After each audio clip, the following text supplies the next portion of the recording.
Hello everyone and welcome back to my channel. I know it's been a very long time since the last time I uploaded an ISAT video, and yeah, just things have been really busy. I didn't really find the time to write a script and shoot another video. Yeah, but today, even though it's already 11:43 p.m, I still thought it would be good for me to shoot another video on the ISAT, because I know a lot of you who are doing the ISAT in May, which is it's really close. It's less than a month away. So for the purpose of time, in this video I will not be really focusing on the superficial elements of the video. So it's sort of like I have my iPad here. I'll refer to my notes when I talk about the tips I'm going to talk about today. So firstly, let me give you a brief introduction to today's video. It's going to be mostly some general information on the test, and also some and mostly it will be the information on the critical reasoning questions. So firstly, obviously the thing I talked about in my last video was that time management is really important. I know some people who just didn't take the time management seriously, and they sort of spent too much time on one question, and the end result of that is it's not devastating. It's just you have less time for the questions after that. And if you sort of waste 1 second there and another second there, you're leaving yourself less and less time, so you feel more and more pressured. And as a result, you have less time to firstly to think about the questions themselves, and secondly, the psychological pressure that's put on you, because you know that you're losing time, is tremendous. So obviously get used to do some practice papers, do some mock exams before the ISAT, and get used to the time pressure. And secondly, really, I tell people when they DM me on Instagram, and by the way, if you haven't followed me on Instagram, please do so. It's linked in the description. And the common question that a lot of people ask me is that, how do I approach the questions? Do I read the answer options first? Do I read the article first? The passage is quite long. So I think reading the whole passage is going to take a lot of your valuable time. So what I did, that's just a thing that worked for me, is that I would read the question, the stem of the question first. So I would read the question and I know what type of question it is. So it's either critical or quantitative. It's either a quotes analysis or argumentative analysis. So after I know what type of question it is, it's easier for me to come up with the strategies that would work for this specific type of question. So if it's a quotes analysis, then obviously I have to read every quote that's presented in the passage. If it's more like a graph analysis, then probably focus more on the title, the headings of the graph, know what type of graph it is, and the tables, So yeah, it's really different for a different approach for different types of questions. And thirdly, it comes to, so some people, including me, when I did my mock exams, I knew that I have to save a lot of time. So I have to kind of be rushed the whole time. But the problem with that is that I tend to skip or skim through the text too fast. And the problem with that is obviously you can't retain the information that you've just read, even though it's like 10 seconds or 15 seconds ago. So what I would recommend everyone doing is that obviously read the question first, the stem of the question, and then read the passage in a methodical and so just don't go too fast, and really understand the text and what data is being presented to you before you attempt the questions.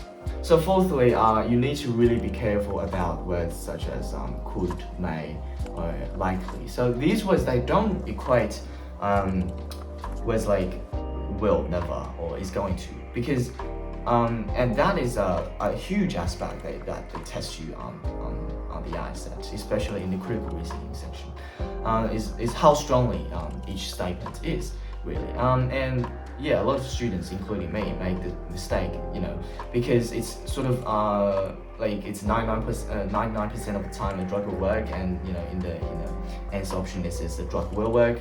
It is not true, because it's even 99% of the time is does not equal to will, which means always will happen. And the fifth point is that it's usually relevant for graphs and table analysis type of question, is that not everything in the table or the graph is relevant to the question. For example, if I talk about the production of apple, bananas, and oranges in the table basically, but the question is really only asking about the production of apple. So really, that's why I encourage people to read the answer, to read the questions first, obviously, and then know what the focus of the question is, and then you go back to the passage. One benefit of knowing the focus of the question is obviously you can save a lot of time from going through the irrelevant information. But it also sort of prevents people from getting overwhelmed by just the amount of information they were given. So yeah, that was just a strategy that I used in my eyes, obviously, that worked for me. So moving on to the next section of today's video, I want to talk about the general tips for the critical reasoning section. Or it's not a section because all the questions are sort of mixed up together. So for a passage or a text, you can have 3 or even 5 questions relevant to the text, and some of them could be critical and some of them could be quantitative, so you don't really know what type of question you get. So you have to, that's the first thing you work out yourself. If it's a critical, it's quantitative, that's the most obvious ones. And then it's a graph interpretation, is it a author's meaning question or whatever. So obviously for critical reasoning questions, you have to read a lot of information. So you have to be a really active reader when you read text.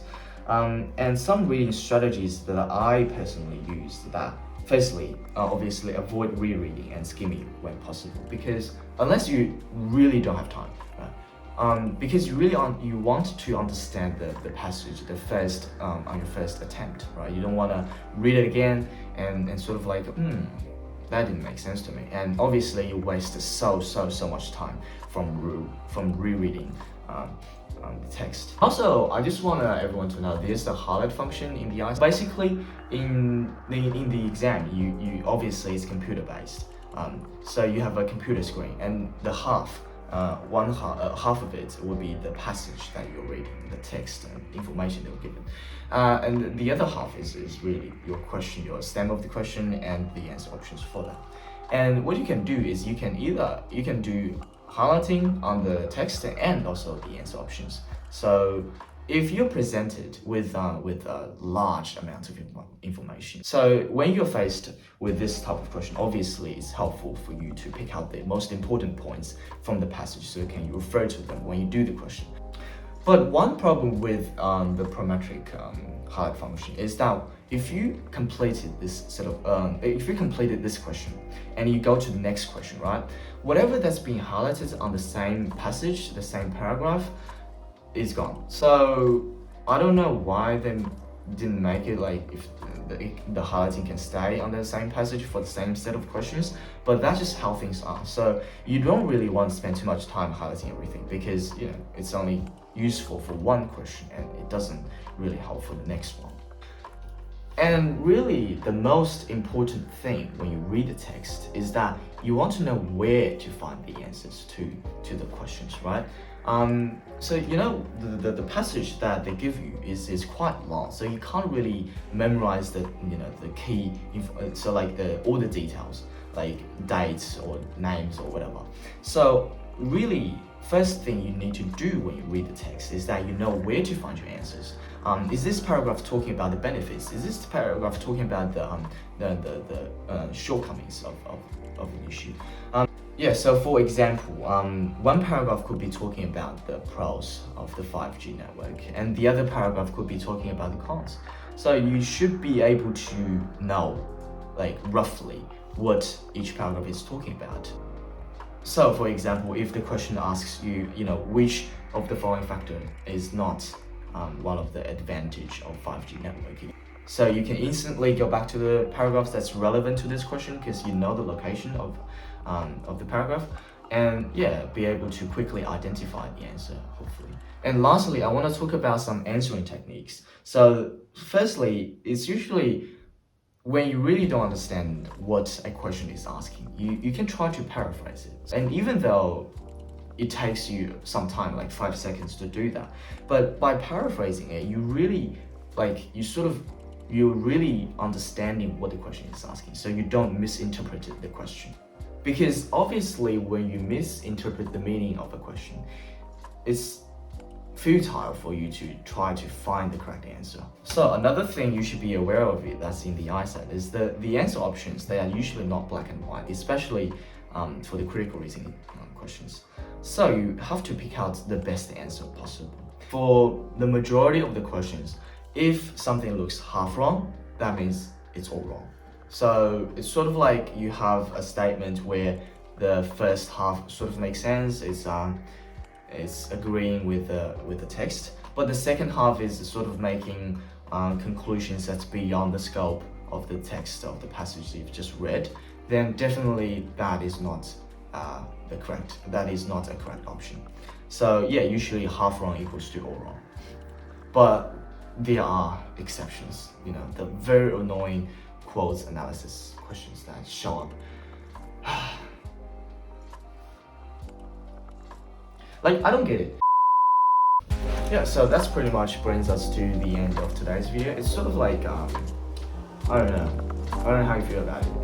To me, it's pretty unstructured. I haven't edited the video and whatever, so I hope you find it useful because I'm really, really tired. So you can probably tell it's already, my computer's on black.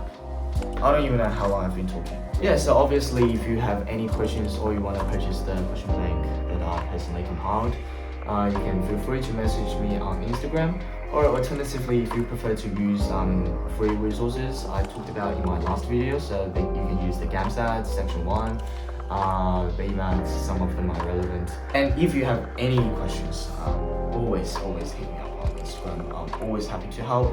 So yeah, that's sort of everything I want to cover in this video. See you in the next one. I don't know when it's coming, but hopefully soon.